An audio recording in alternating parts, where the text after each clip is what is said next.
तो hello and welcome, my name is Vijay. आप सभी लोगों का क्लास 12 की 2023 और 4 के हिसाब से वीडियो लेक्चर सीरीज में बहुत बहुत स्वागत है। लेक्चर सीरीज 4 है। हम इस वीडियो लेक्चर सीरीज में थोड़ा सा और आगे बढ़ने की कोशिश करने जाने वाले हैं।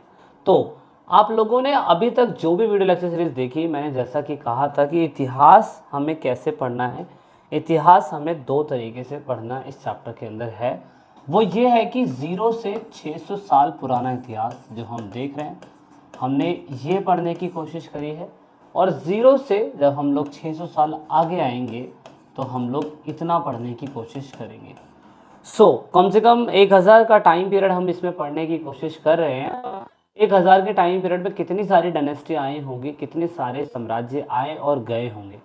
लेकिन नोटिस करने वाली बात यह है कि एनसीईआरटी के अंदर सिर्फ वही चीज़ बताने की कोशिश करी गई है जो आपके इतिहास के लिए और आपको समझने के लिए ज़रूरी है।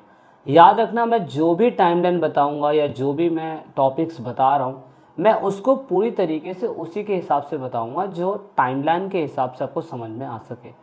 अभी तक हमने पूरी तरीके से ये समझा था, क्योंकि हमने समझा था कि 544 बीसीई के टाइम पीरियड पे हरियंका डायनेस्टी आई थी। और उसके बाद हमने देखा था कि चंद्रगुप्त का टाइम पीरियड 321 बीसीई के टाइम पीरियड में था और लगभग 188 बीसीई के टाइम पीरियड तक उसका टाइम पीरियड चला था। और उसका जो लास्ट डायनेस्टी का फाउंडर माना जाता है, बृहद्रथ करके माना जाता है। और उसके बाद अगर आप देखें तो फिर ज़ीरो आएगा, फिर ऐसे करते करते नई डायनेस्टी आनी चालू हो जाएगी। नॉर्थ फिर मतलब क्या है कि पूरा भारत अभी तो एक ही के अंडर में था जब मौर्य डायनेस्टी थी। लेकिन फिर बाद में भारत टूटते टूटते टूटते बहुत सारे राजाओं में, बहुत सारी सरदारियों में, बहुत सारे लोगों में बट जाएगा। और वो चीज़ एनसीईआरटी के अंदर नहीं दे रखी है, छोटा छोटा बता रखा है लेकिन डीपली नॉलेज नहीं दे रखी है। उसके लिए आपको किसी दूसरी बुक को कहीं दूसरी और तरफ से एनालाइज करके पढ़ना पड़ेगा। जब आप इन फ्यूचर कॉलेज में जाएंगे या कॉम्पिटिटिव एग्ज़ाम की तैयारियां करेंगे तो आपको वहाँ जानने को मिलेगा, वहाँ पे आपको इतिहास देखने को मिलेगा। किस चीज़ का इतिहास देखने को मिलेगा वो बताता हूँ मैं। जैसे कि मान लीजिए मौर्य डायनेस्टी खत्म हुई, उसके बाद आई शुशुंगा डायनेस्टी। शुशुंग डायनेस्टी बोलते हैं इसे। शुशुंग डायनेस्टी आई, देन उसके बाद कंवन डायनेस्टी आई, एंड देन उसके बाद सातवाहना डायनेस्टी आई। ये टाइम पीरियड अलग अलग है। सातवाहना साउथ के अंदर आई थी, याद रखना। महाराष्ट्र, कर्नाटका, हैदराबाद, मध्य प्रदेश, इस प्लेस पे हमें सातवाहना डायनेस्टी देखने को मिलती है। सातवाहना पे फोकस आपने इसलिए करना है क्योंकि इसके बारे में एनसीईआरटी के अंदर मेंशन किया गया है। तो ये तो नॉर्थ की साइड में चल रही थी। किस साइड में चल रही थी? लेकिन साउथ की साइड में चेरा, चोला, पांड्यास, ये साउथ की साइड में डायनेस्टियाँ नई बननी चालू हो गई थी। क्योंकि मैंने अगेन कहा, जब तक अशोक या मौर्य डायनेस्टी थी, जब तक साम्राज्य पावरफुल था। लेकिन धीरे धीरे धीरे साम्राज्य कमज़ोर होता चला गया। नए राजा, नई डायनेस्टियाँ नॉर्थ और साउथ में बनती रही। इतना आपने फोकस रखना है। अब एनसीईआरटी जो हमें डायरेक्टली मेन फोकस करवा रही है वो हमें करा रही है 450 सीई के टाइम पीरियड में। यानी कि जो गुप्ता वंश है, यहाँ पे अगर आप देखने की कोशिश करें तो उनकी भी कैपिटल जो है वो पूरी तरीके से क्या है, उनकी भी कैपिटल जो है पूरी तरीके से मगध ही है। सबसे ज़्यादा पावरफुल मगध ही था शुरुआती समय में। 450 सीई, यानी कि कहाँ हम पढ़ रहे थे 321 बीसीई और कहाँ अब हम पढ़ने जा रहे हैं 450 सीई, यानी कि गुप्ता एम्पायर। गुप्ता एम्पायर भारत की डायनेस्टी के लिए गोल्डन एज माना जाता है, जिसे हम स्वर्ण युग बोलते हैं। ये वही टाइम पीरियड था जहाँ पे सोने के सिक्कों में व्यापार होता था। लेकिन अब थोड़ा बहुत चेंजेस होना चालू हो गया था, तो ये डायनेस्टी अब हम पढ़ने जा रहे हैं। लेकिन मैं आपको बता दूं कि गुप्ता जो थे वो कुषाणों के सामंत बोले जाते हैं। गुप्ता एम्पायर के फाउंडर श्रीगुप्त थे, देन घटोत्कच, फिर चंद्रगुप्त, उसके बाद समुद्रगुप्त, चंद्रगुप्त सेकंड, कुमारगुप्त, स्तनगुप्त, बहुत सारे गुप्ता यहाँ पे आने लग गए। लेकिन वो पूरी तरीके से क्या थे, वो जैसे कुषाणों के सामंत थे। अब सामंत क्या होता है उसे मैं थोड़ा सा आगे बताने की कोशिश करूँगा। तो साउथ में नए किंगडम्स और नए साम्राज्य आने चालू हो गए। साउथ के अंदर तमिल भाषा सबसे ज़्यादा इस्तेमाल होती है, इसलिए तमिल टेक्स्ट संगम ग्रंथ में इनके बारे में लिखा गया है। नॉर्थ की साइड में जो भी मिला वो संस्कृत में मिला, साउथ की साइड में जो भी मिला वो तमिल के अंदर सम में मिला। अब क्यों कि कुषाण लोग जो थे वो गुप्ता से पहले थे और थे भारत से बाहर से आके भारत में राज कर रहे थे। अभी मैंने अगेन कहा टाइम पीरियड थोड़ा सा मिक्स ना हो जाए, तो टाइमलाइन आप देखते चलना किसकी कितनी है, जिससे आपको हिस्ट्री को समझना बड़ा आसान हो जाएगा। अब जो कुषाण थे, अगर आप इनकी इलाके देख लो तो अफगानिस्तान, राजस्थान और उसके बाद थोड़ा ये प्लेस है, क्योंकि बाहर से आके बसे ना ये लोग, यहाँ से आके बसना चालू हो रहे, तो इनकी डायनेस्टी जो है वो यहीं की साइड में बनेगी। लेकिन इनके ख़त्म होने के बाद इधर के हिस्सों में फिर गुप्ता आने चालू हो जाएंगे और ये इनकी डायनेस्टी पूरी तरीके से ख़त्म होनी चालू हो जाएगी। लेकिन जब तक कुषाण थे, उन्होंने उस टाइम पीरियड पे सोने के सिक्के की शुरुआत करी थी। कुषाणों ने उस टाइम पीरियड पे मैं कह सकता हूँ सातवाहनों से थोड़ा बहुत बिजनेस भी करा होगा, सातवाहनों से धीरे धीरे चीज़ों को सीख रहे होंगे, समझ रहे होंगे। तो इंस्क्रिप्शन, कॉइन और स्क्रप्चर्स उनके द्वारा बनी हुई चीज़ें थी वो हमें मिली थी। और मेन कि कुषाणों के जो सिक्के थे उस पर कुछ ना कुछ वो अपनी भाषा में लिखा करते थे, जो भाषा उनकी ग्रीक थी। कुषाणों के द्वारा बनाए गई मूर्तियाँ, कुषाणों के द्वारा इंस्क्रिप्शन हमारे भारत की जानकारी के लिए, भारत के इतिहास के लिए बहुत ज़रूरी था। जिससे हमने कंपेयर करा कि गुप्ता और कुषाणों में अंतर क्या था, बस ये चीज़ ज़रूरी थी। तो डिवाइन किंग ये लोग अपने आप को बोलते थे, दैविक राजा ये लोग अपने आप को बोलते थे, कुषाण लोग। यूपी, उसके बाद मथुरा, इधर की साइड में कुषाणों के हमें बड़े बड़े स्कल्पचर्स देखने को मिलते हैं। ये अपने आप को सन ऑफ गॉड यानी कि देवताओं का पुत्र कहते हैं। और उस टाइम पीरियड पे जो बहुत इंपॉर्टेंट राजा कुषाणों का था वो कनिष्क सबसे इंपॉर्टेंट राजा माना जाता है। कनिष्क के बारे में आपने सुना होगा कि इसका बड़ा सोना होना जो है पाकिस्तान में बड़ा मिला था। द रियल जैकपॉट एक मूवी भी है जो कनिष्क साम्राज्य या कनिष्क के राजा के बारे में बताने की कोशिश करती है, वो यही थे। याद ज़रूर रखना, ये थोड़ा सा इंपॉर्टेंट है। उसके बाद ऐसा कहा जाता है कि गुप्ता एम्पायर जो था वो बाद में सत्ता में आया होगा, क्योंकि कुषाणों के सामंत इन्हें बोला जाता है। अब सामंत कौन होते हैं पहले ये समझ लो। सामंत वो होते हैं, कुषाण मान लो किंग है, किंग की बहुत सारी प्रॉपर्टी है, और कुछ प्रॉपर्टी का हिस्सा उसने किसी एक व्यक्ति को दे दिया और ये कहा कि भाई ये इलाका तुझे संभालना है और यहाँ से मुझे टैक्स लाके देना है। तो उन्हें हम क्या कहते हैं, फ्यूडल लॉर्ड्स यानी कि सामंत कहते हैं। ऐसे इनके और भी सामंत होंगे, ऐसा नहीं है कि और सामंत नहीं होंगे, और भी सामंत होंगे।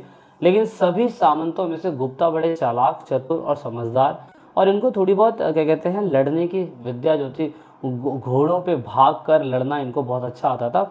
इसीलिए ये व्यक्ति जो थे, गुप्ता डायनेस्टी जो थी वो 450 सीई और 450 सीई यानी कि कॉमन एरा यानी कि एडी के टाइम पीरियड पे आ चुके थे। इनके बारे में बड़े सबूत चौथी शताब्दी में लगभग 400 सीई के टाइम पीरियड में मिलने चालू हो गए थे। कॉइन्स और इनके द्वारा लिखे गए इंस्क्रिप्शन जो प्रयाग प्रशस्ति पे तो सबसे बड़ा प्रूफ है, वो हमें मिलना चालू हो गया, जिससे हमने फाइनली लगाया कि ऑफकोर्स गुप्ता डायनेस्टी जो है बड़ी ही इंपॉर्टेंट हमारे लिए है। अब गुप्ता डायनेस्टी के अंदर बहुत कुछ जानने को मिलता है कि गुप्ता डायनेस्टी के बहुत सारे राजा आए थे, लेकिन उसमें से जो समुद्रगुप्त थे, आप टाइम पीरियड देखें, इन्हें भारत का नेपोलियन बोला जाता है। याद रखना, भारत का नेपोलियन। एक नेपोलियन था जो फ्रांस का था, जिसने फ्रांस को बड़े ही बहुत अच्छे लेवल में, बहुत बड़े स्तर पर फैलाया था। ऐसे ही भारत के अंदर जिस समय लोग था तो उस समय में पूरा भारत एक था, लेकिन नए नए राजाओं के बीच में टूटता गया। लेकिन जब गुप्ता डायनेस्टी के अंदर समुद्रगुप्त आता है तो उसने भारत को बहुत बड़े बड़े इलाकों में फैलाना चालू कर दिया। इसीलिए इसे हम दिग्विजय समुद्रगुप्त बोलते हैं। दिग्विजय मतलब चारों जगहों के अंदर विजय प्राप्त करने वाला, ये वही व्यक्ति है। इसीलिए ये ज़रूरी है हमारे लिए जानना। इसके बारे में एनसीईआरटी में समुद्रगुप्त के एक प्रयाग प्रशस्ति के बारे में बहुत दे रखा है। इसके ऊपर एनसीईआरटी हर बार सवाल पूछती है, कौन सी भाषा में लिखा गया, किस व्यक्ति ने लिखा, इसे कब लिखा गया, इसमें लिखा गया है तो क्या लिखा गया है ना, ये किसके टाइम पीरियड पे लिखा गया था, ये सब कुछ आपको पता होना चाहिए। It is all up to you, मैं छोड़ रहा हूँ, आप इसको पढ़िएगा ज़रूर। प्रयाग प्रशस्ति का इलाहाबाद पिलर जो बहुत इंपॉर्टेंट है, किसके बारे में, गुप्ता डायनेस्टी के बारे में जानने के लिए। जैसे कि मैंने कहा अगेन, डायनेस्टी के बारे में जानने के लिए लिटरेचर सबूत चाहिए, कॉइन्स चाहिए, उसके बाद उनके द्वारा कुछ इंस्क्रिप्शंस बने हो वो चाहिए। तो गुप्ता के बारे में सब कुछ हमें मिलता है, और ज़रूर याद रखना ये चीज़ हमें ज़रूरी भी है। अब चाहे गुप्ता डायनेस्टी हो चाहे मौर्य डायनेस्टी हो, उनके बारे में कहीं ना कहीं राजाओं के बारे में, राजा के बारे में तो चलो हमें पता चल जाता है, लेकिन जनता के बारे में, जनता क्या सोचती थी राजा के बारे में, हमें कैसे पता चलता होगा। तो उस समय लोग स्टोरी के माध्यम से चीज़ों को याद रखते थे, और दो ही स्टोरी बड़ी फेमस होती थी, पंचतंत्र और स्टोरी। पंचतंत्र ये बताती थी हम लोगों को कि किस तरीके से कोई दुश्मन होता है तो उसके ऊपर विजय कैसे प्राप्त करनी होती है, उसके बारे में बताता है। और जबकि जो जातक स्टोरी होती है वो बुद्धा के लाइफ से रिलेटेड होती है, और बुद्धा के लाइफ से रिलेटेड उनको एक स्केच के माध्यम से या किसी एनिमल के माध्यम से समझाने की कोशिश करी जाती है। तो एक स्टोरी है जो जातक की ही एक स्टोरी है, क्योंकि जातक में बहुत सारी स्टोरी बता रखी है। जो फाइन आर्ट के विद्यार्थी होंगे उनको इसके बारे में काफ़ी डीपली नॉलेज होगी। तो जातक की स्टोरी में गंतिक तिंगु करके कुछ है जातक, उसमें दिखाने की कोशिश करेंगे कि राजा किस तरीके से दिन में टैक्स लेता है और चोर जो है रात में आके उनकी फसलें उड़ा ले जाते हैं। तो इस तरीके से पता चलता है कि समाज में जो कृषि वर्ग था उस टाइम पीरियड से ही शोषित था, बहुत बड़ी मात्रा में बेचारा शोषित है। दिन में राजा टैक्स ले रहा है, रात में चोर चोरी कर ले रहे फसल को, तो बड़ा ही परेशान है वो। तो क्रिस्टल क्लियर इससे समझ में उस समय कैसा होता था। दूसरी बात, ऐसा कहा जाता है कि जब अशोक होगा या चंद्रगुप्त होगा या बिंदुसार होगा या गुप्ता होंगे या सामंत होंगे या चेला चोरस पांड्यस होंगे, तो कृषि व्यवस्था उस समय कैसी होगी? दोनों टाइप की थी। जैसे मैंने कहा कि आयरन का इस्तेमाल 600 बीसी के टाइम पीरियड पे हो चुका था। तो जो नदियों वाले फर्टिलाइज प्लेसेस होगी जैसे कृष्णा कावेरी, वहाँ पे लोहे का जो लोहे से बने हुए फल या फाल या जो क्या कहते हैं हो जो होता है वो लोहे से बना हुआ बहुत अच्छा होगा। चावल की खेती बहुत अच्छी होगी। लोगों को ट्रांसप्लांटेशन पता चल गया होगा कि एक जगह से दूसरी जगह उठा के खेती को लेके जाना तो कैसे लेके जा सकते हैं। और जबकि जहाँ पर थोड़े से टेरेस फार्मिंग, जहाँ पे थोड़े से हाइट वाले पहाड़ी इलाके होंगे, तो वहाँ से लोग कुदाल से खेती किया करते होंगे, क्योंकि ये स्थान पंजाब है, हिली ट्रैक है, और यहाँ पर मैं कह सकता हूँ थोड़ी बहुत कम फार्मिंग होती होगी, लेकिन हर जगह पानी की ज़रूरत पड़ती होगी। तो अशोक के टाइम पीरियड पे अशोक ने पूरे इलाके के अंदर जलाशय के लिए बहुत कुछ बनाया था। उसके बाद चंद्रगुप्त के टाइम पीरियड पे बहुत बड़ा गिन्नौर के अंदर एक सुंदरवन लेक बनाया गया था। बहुत सारे राजाओं ने नदियों को सही तरीके से और अच्छा बनाया, नए नहर खुदवाए, तो ये सब है। दूसरी बात यहाँ पे मैं कह सकता हूँ कि उस टाइम पीरियड को अलग अलग नाम से पुकारा जाता होगा। जैसे पाली भाषा में 3 ही बुद्धिस्ट टेक्स्ट के अंदर हमें चीज़ें मिलती है, जैसे कि लैंडलेस एग्रीकल्चर लेबर थे, स्मॉल पीजेंट थे और लार्ज लैंड ऑनर थे। तो स्मॉल पीजेंट और लार्ज लैंड ऑनर्स यानी कि छोटे किसान और बड़े मजदूर, जो बड़े लैंड ऑनर्स होते थे, उनको गृहपति के नाम से पुकारा जाता था। और इन्हीं लोगों को रूरल या अर्बन एलाइटीज यानी कि ग्रामीण और उसके साथ साथ शहरी अभिजात वर्ग बोला जाता था।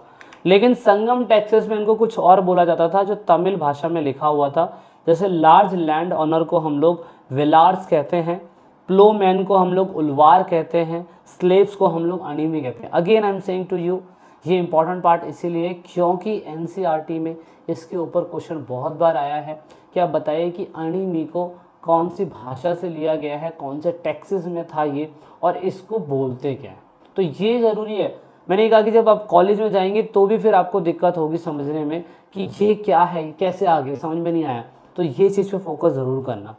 अब यहाँ पर टाइम उसके एविडेंस हमें स्टोन इंस्क्रिप्शन और कॉपर प्लेटों पे मिले हैं। ज़्यादातर ज़मीनें दान उस समय ब्राह्मण लोगों को दी जाती थी। इसके एविडेंस हमें पाली भाषा में, तमिल भाषा, तेलुगु भाषा और संस्कृत में मिले हैं। संस्कृत में ये भी तक बताया जाता था कि वुमेन्स को ज़मीनें दान नहीं दी जाती थी, क्योंकि गोत्र के हिसाब से वुमेन को ज़मीन नहीं दे सकते हैं।